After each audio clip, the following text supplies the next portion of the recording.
Nicolas Sarkozy a été déclaré coupable de corruption et trafic d'influence et condamné à 3 ans de prison, dont un ferme dans l'affaire des écoutes. Cyprien Pelleril, c'est un choc pour l'ancien président. Oui, Philippe, Nicolas Sarkozy est tout simplement devenu le premier ancien président condamné à de la prison ferme. C'était déjà arrivé pour Jacques Chirac, mais ce n'était pas de la prison ferme. Donc Nicolas Sarkozy est le premier de la Ve République. Vous l'avez dit, 3 ans en tout, dont un an ferme pour corruption et trafic d'influence dans l'affaire dite des écoutes. Néanmoins, et ce n'est pas un détail, son avocate a annoncé tout à l'heure qu'il faisait appel de cette condamnation. Il est donc toujours présumé innocent, il faut le rappeler. Cette affaire des écoutes, qu'est-ce que c'est en résumé ? Eh bien, en 2013, les juges mettent sous écoute Nicolas Sarkozy pour un supposé financement libyen de sa campagne présidentielle de 2007. Il découvre qu'il discute avec son avocat maître Herzog et il se serait dit prêt à donner un coup de pouce à Gilbert Azibert, un magistrat, pour qu'il obtienne un poste convoité à Monaco. En contrepartie, Azibert donne des informations sur une autre procédure en cours. Et puis, finalement, ce possible pacte de corruption est avorté. Et c'est donc sur cette affaire que la justice a eu à se prononcer, et donc qu'elle se prononcera à nouveau. Avant d'ouvrir le débat, je voulais vous lire quelques réactions. Celle de Carla Bruni sur Instagram, l'épouse de Nicolas Sarkozy. Elle a écrit « Quel acharnement insensé, le combat continue, la vérité fera jour, #injustice ». C'est mignon. Elle dit mon amour à un moment. Elle dit mon amour, je l'ai coupé parce que j'avais du mal à le dire dans la bouche. Non, c'est très bien. Non, il faut dire mon amour. Non, mais il faut aussi à la voix. Non, c'est important de le dire. Elle dit mon amour. Parlons vrai. Et c'est vrai. Et puis oui, mais non, on peut pas couper une autre réaction de Christian Jacob. Cette fois-ci, Christian Jacob, c'est le patron du parti Les Républicains. Il a tweeté tout à l'heure, je cite, « La sévérité de la peine retenue est absolument disproportionnée et révélatrice de l'acharnement judiciaire d'une institution déjà très contestée. Toute la lumière devra être faite sur les méthodes et l'indépendance du parquet national financier. » Et merci beaucoup Cyprien Pelleril. Et pour le moment, vous êtes 57% à penser que Nicolas Sarkozy est victime d'un jugement politique. Avec nous, Régis de Castelnau, avocat, auteur du livre « Une justice politique, des années Chirac au système Macron, histoire d'un dévoiement ». C'est publié chez L'Artilleur. Ça vient de sortir et ça fait 600 pages. Régis de Castelnau, bonsoir. Bonsoir Philippe. Bienvenue sur Sud Radio. Diriez-vous que la justice a eu la main lourde pour Nicolas Sarkozy ? Je ne sais pas si on peut dire que la justice a eu la main lourde sur Nicolas Sarkozy. Je pense que cette décision est une décision à caractère politique. Elle ne pouvait pas être autre chose d'ailleurs. Effectivement, sur les 600 pages que vous avez citées, pas tout à fait 600, j'ai essayé de décrire un processus, j'ai essayé de décrire quelque chose qui s'est produit en France depuis une trentaine d'années, qui a été l'émancipation de la justice vis-à-vis de l'appareil judiciaire, de la magistrature, vis-à-vis du pouvoir politique, qui s'est faite effectivement dans la durée et qui s'est faite aussi et surtout par l'affrontement avec le champ politique. Le problème, c'est que cette émancipation, ça c'est mon analyse, cette émancipation s'est faite pour conquérir une indépendance qui n'a pas été l'outil de l'impartialité, mais l'outil de la partialité. Et une partialité à caractère politique, ce que j'ai pu constater dans ce qui s'est produit depuis un certain nombre d'années. Donc aujourd'hui, sur un dossier que j'ai la prétention de bien connaître, très bien connaître même, et pas seulement celui-là d'ailleurs concernant Nicolas Sarkozy. La justice n'avait pas les éléments, ça c'est mon analyse, qui permettait, et c'était l'analyse de ses conseils, mais ça a été l'analyse de toute la presse qui a eu accès au dossier pendant les audiences. Il n'y avait pas d'éléments pour aboutir à la décision qu'on connaît. Donc je pense que le choix il était simple, il était soit effectivement le tribunal condamne, ce qui veut dire, toujours d'après moi, qu'on a de la part de l'appareil judiciaire la volonté de ne pas rompre avec ces dérives dont on avait eu un exemple quand même assez particulier avec la disqualification judiciaire pendant la campagne présidentielle de Fillon, ou bien si ça avait été une décision de relax, elle aurait eu aussi un caractère politique qui était celui de l'affirmation du refus de poursuivre dans cette voie-là. J'insiste toujours, c'est mon analyse. Bon, elle repose sur un travail, elle repose sur une observation, et je pense que malheureusement aujourd'hui, on est confronté à une situation politique particulière. On va faire réagir les vraies voix. Philippe Bilger. Alors, Régis de Castelnau me pose des problèmes, vraiment. Parce que j'ai été à peu près le seul dans Les Vraies Voix à lire tout son livre. Et je le trouve intelligent, pertinent, provocateur, partiel, parcellaire. Et je trouve surtout que sa grande faiblesse, c'est de porter sur une justice qu'il prétend politique un regard lui-même politisé. Mais je laisse tomber. Qu'est-ce qu'il vient de nous dire? Que, en réalité, l'accusation contre Nicolas Sarkozy ne tenait pas parce que, n'est-ce pas, des avocats l'auraient dit, et que les journalistes, eux, qui sont tellement dans le savoir judiciaire, étaient d'accord avec lui. Je pense que c'est une très grave erreur de penser cela, et la référence au procès Fillon n'a rigoureusement aucun rapport. Parce que le PNF, à l'époque, dans une configuration très singulière, animée véritablement par une idéologie de gauche, a massacré judiciairement Fillon et il y a mis du sien après, clairement. Mais depuis, ça n'est plus du tout pareil. En réalité, ce que dénie Régis de Castelnau, c'est qu'une décision a été prise qui ne correspond pas à son point de vue politique. Alors moi, je me contente de dire, un procès, des débats de qualité, des réquisitions remarquables qui ne sont pas suivis à la lettre, une possibilité d'appel, on verra bien. Régis de Castelnau, je vais vous demander d'être pas être trop long dans vos réponses et reprises parce qu'on est nombreux et ça réagit beaucoup. Régis de Castelnau. Je veux dire qu'on dise que j'ai une position politique concernant la défense, entre guillemets, défense de Nicolas Sarkozy, c'est pas très sérieux. Hein. Je l'ai combattu politiquement toute ma vie, je n'ai jamais voté pour lui. Non, dans votre livre, vous ne parlez, dans votre livre, vous ne défendez que lui, tout le temps. Non, ça c'est pas vrai, je défends Fillon. Je l'ai lu, je défends Jean-Luc Mélenchon, je défends Marine Le Pen. Sarkozy, tout le temps. Philippe Bilger, laissez Régis de Castelnau parler. Non mais Philippe, faut faire attention de ne pas faire trop apparaître votre aversion pour Nicolas Sarkozy, ça se voit trop. Non, moi non, pas du tout. Si demain il est relaxé, il n'y a pas de problème. Philippe, je vais poser une question. Vous avez toujours soutenu l'accusation, etc. Et on le sait, c'est notoire. Hein.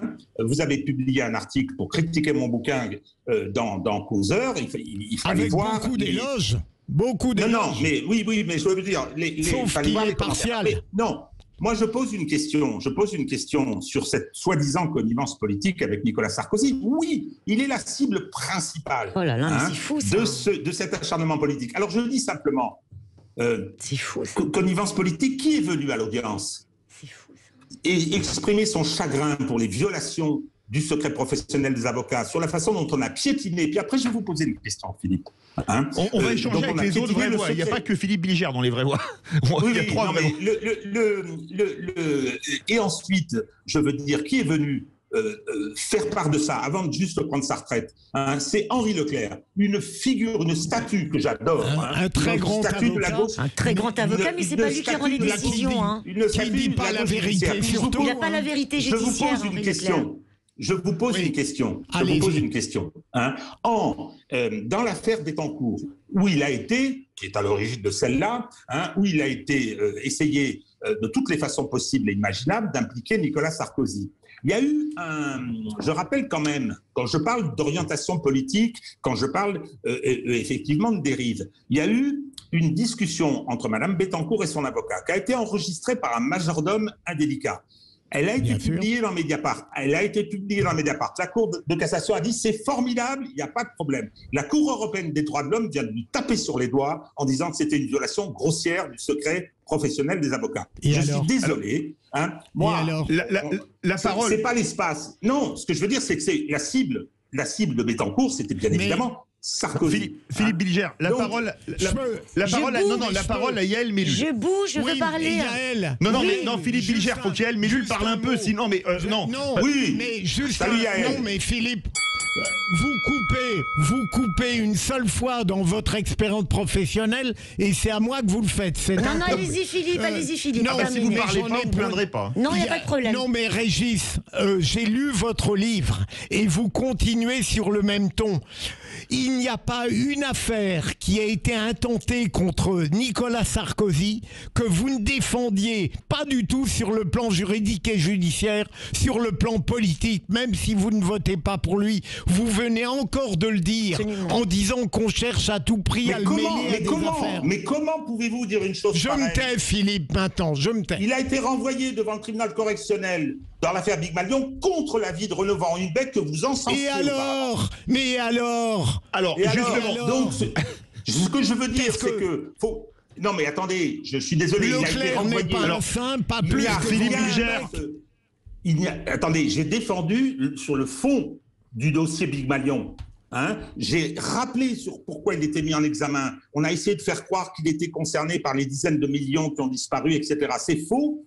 Je l'ai expliqué. Je suis désolé, je n'accepte pas qu'on vienne dire que je n'ai pas étudié au fond les dossiers qui concernaient Nicolas Sarkozy. Yael Mellul. Bonjour Régis.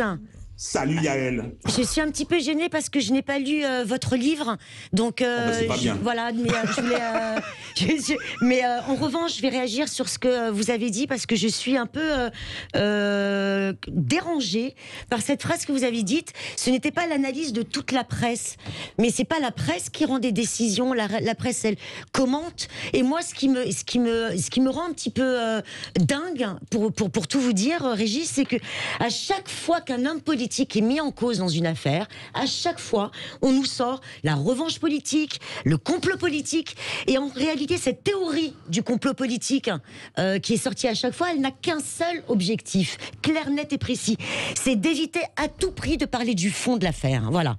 Il faut éviter de parler du fond de l'affaire, il faut parler des juges qui sont corrompus, il faut parler des politiques qui veulent barrer le passage à un autre politique avant la campagne présidentielle quand c'est pas Fillon. C'est Sarkozy, quand c'est pas Sarkozy, c'est Georges Tron qui va le sortir avec le complot politique du Front National. Faut arrêter de nous prendre pour des cons. Il faut parler du fond des dossiers. Il faut arrêter de nous envaper avec cette théorie du complot politique. Régis de Castelnau, rapidement, parce que ça réagit beaucoup. Juste une dernière chose, parce que est-ce que Régis, vous avez écouté attentivement, comme moi je l'ai fait, les motivations qui ont été dites par le tribunal en audience publique? Oui, j'ai bon, moi je vais les dire, il y a 3 phrases. Non mais dans le micro. Il y a 3 phrases, parce que c'est très important, et c'est pas la presse qui le dit. Moi, c'est pas la presse qui m'intéresse là c'est le tribunal qui a rendu sa décision en toute indépendance. Et rien que pour ça, il faut leur tirer le chapeau, vraiment. Les 3 phrases. Alors, juste un truc. Les délits portaient gravement atteinte. Régis, 2 secondes, j'en ai pour 1 minute, c'est très court. Les 2 secondes ou 1 minute? 1 minute. Les délits ont porté gravement atteinte à la confiance publique en laissant entendre que les décisions de la Cour de cassation peuvent faire l'objet d'agissements occultes en faveur d'intérêts privés. Ce dévoiement exige une réponse pénale ferme. Sarkozy était Monsieur le Président de la République Sarkozy était le garant de l'indépendance de la justice. Il s'est servi de son statut d'ancien président pour gratifier un magistrat ayant servi son intérêt personnel. Au surplus, Sarkozy était avocat. D'accord ? Régis de Castelnau, rapidement, et après on continue le tour de table. Ça n'a aucun intérêt, ça. Je vous parle de les motivations d'une décision n'ont aucun intérêt. Je dis oui, parce qu'il s'agit de documenter quelque chose. Moi, les dossiers... Mais enfin, Régis, vous êtes avocat. Pour faire appel, ils font se baser sur quoi ? Autour de cette table, la différence, peut-être, c'est que ces dossiers, je les connais et que j'ai travaillé. Ça fait 30 ans que je fais tout ça. Et là, j'ai travaillé, j'ai écrit un livre... Donc là, vous nous clouez le bec direct. On ne peut plus en parler, en fait. Attendez. Argument d'autorité. Oui, argument d'autorité. Ah d'accord, argument d'autorité. Donc on n'a plus qu'à fermer notre gueule, en fait. Justement, j'ai fait ce travail. J'ai écrit un bouquin qui fait 570 pages. Et moi, j'aimerais bien que ce bouquin, c'est un réquisitoire, je reconnais. Moi, je suis pour le débat contradictoire qui permet de faire advenir une vérité judiciaire. Et effectivement, le meilleur moyen, c'est de me réfuter. C'est de venir sur les arguments et je n'ai en permanence que des réponses. Mais non, ça n'est pas vrai, etc. Par exemple, juste un petit exemple. On apprend. Oui, on apprend. Je voudrais savoir ce qu'en pensent mes 2 protagonistes. On apprend en début de semaine que Madame Champrenault, militante socialiste notoire, Monsieur Hayat, militant socialiste notoire, Monsieur Nadal, militant socialiste notoire, ont été pris en flagrant délit, dit le président de la commission parlementaire, de parjure. Mais enfin, c'est hallucinant et vous trouvez ça bien. Alors, vous avez Jean Dorido. Eh bien, écoutez, je crois que ce qui se passe là depuis quelques minutes est vraiment très très symptomatique du problème, je dirais, de la justice dans ce pays. C'est-à-dire qu'on a un débat d'experts, on a un ancien haut magistrat et deux avocats qui discutent entre eux. Alors manifestement, c'est très très intéressant. Et puis, écoutez, voilà, on écoute ça sans forcément toujours tout comprendre. Et donc, à l'arrivée, rien ne change. C'est-à-dire que pour le grand public, les personnes qui, ma foi, ont de la sympathie pour l'homme politique Sarkozy, vont penser que c'est évidemment un acte politique, ce jugement. Ceux qui ne pouvaient pas le supporter, vont continuer de ne pas le supporter. Et donc, si vous voulez, il y a un vrai problème. Je vous entends, Yael, dire qu'il faut aller au fond. Moi, je ne suis pas pro-Sarkozy, je suis pro-personne. Ah bah oui, ça, je crois qu'on a bien compris. Je suis pro-justice. Je suis pro-justice. Voilà. C'est-à-dire que le souci de la justice pour quelqu'un qui n'est pas vous avez parlé, Jean Dorido, s'il vous plaît. Jean Dorido, vous avez parlé du grand public. On nous appelle beaucoup le sujet Sarkozy. Fait toujours beaucoup réagir. Direction le 0826 300 300. Ah, une jolie ville, Blagnac, à côté de Toulouse. Bonsoir Frédéric. Oui, bonsoir. Alors vous, qu'est-ce que vous en pensez de cette condamnation de Nicolas Sarkozy à 1 an de prison ferme? Alors moi, je pousse ce soir, mais un énorme, et je vais faire certainement soulever beaucoup de réclamations derrière, un énorme j'accuse. Dreyfus, relève-toi, ils sont devenus fous. Voilà, c'est un complot politique. On a trahi un président de la République. Ah mais oui. Non mais sérieusement, l'affaire Dreyfus. Mais c'est inadmissible de dire ça, sans déconner. Vous comparez une condamnation à 1 an de prison ferme avec un bracelet électronique avec une affaire Dreyfus. Mais c'est pas sérieux, enfin. Chacun son tour. C'est pas sérieux. Bien sûr que j'étais sûr que vous alliez répondre cette chose-là. Mais évidemment, pourquoi vous l'avez dit si vous étiez sûr? C'est infamant pour cette affaire, justement. C'est une image que je vous donne, c'est un j'accuse. C'est tout simplement une condamnation politique comme nous en avons vécu déjà longtemps. Mais le j'accuse, il a été utilisé pour Polanski aussi, on a marre aussi d'utiliser ça à chaque fois, quand la justice elle passe. Bon, si vous parlez toujours tout seul, vous aurez toujours raison. Vous n'aimez pas la contradiction, c'est votre histoire. Maintenant, moi, ce que j'ai à vous dire, c'est que le parquet national financier est mis en contradiction depuis longtemps. D'accord, et que de toute façon il fallait qu'il se redonne une virginité et qu'on attaque de toute façon un président de la République. On l'attaque sur des faits. Alors qu'il est commis ou pas, c'est une autre chose. Maintenant, je trouve que la condamnation est totalement disproportionnée par rapport aux faits qui lui sont reprochés. En plus de ça, il est toujours pour l'instant condamné. Il est toujours présumé innocent, pardonnez-moi. Bien sûr. Alors, je coupe la parole. Il a déjà fait appel. Juste une chose. En fin de compte, on lui reproche, entre autres, ses écoutes, qui d'ailleurs, comme le dit Le Monde tout à l'heure, n'ont pas été reproduites au tribunal par manque de possibilités, donc on n'a pas pu les écouter, d'une part, lors du tribunal aujourd'hui. Et en plus de ça, on reproche à cette personne d'avoir éventuellement être intervenu pour un poste honorifique pour une personne qu'il n'a pas eu d'ailleurs. Alors, le poste était déjà pourvu, hein. Oui, le poste était déjà pourvu. En plus, c'est un poste honorifique. Bien sûr, mais ça c'est pas discuté. Pardon ? Mais le pacte est constitué juridiquement. Mais le pacte. Mais alors, et dans ce cas-là, quand Emmanuel Macron est intervenu, pour son collaborateur pour le disculper. Dans ce cas-là, ce n'est pas la même chose, c'est pas un pacte. Eh bien, il a eu tort, figurez-vous. Alors, le mot de la fin, il reste même pas une minute, Régis de Castelnau. Écoutez, moi... 40 secondes. J'invite mes contradicteurs à travailler, c'est tout, plutôt que de procéder par affirmation. Mais qu'est-ce que vous êtes insultant, Régis, enfin. Il y a eu l'instruction à la barre du dossier pendant tout ce temps-là. On l'a suivi tous les jours. Qu'est-ce que vous croyez enfin, Régis ? Je me suis donné le mal de faire ce boulot. Vous arrivez, vous glapissez sur les plateaux. Ça, c'est pas une méthode. Je suis désolé. Merci beaucoup. Merci beaucoup.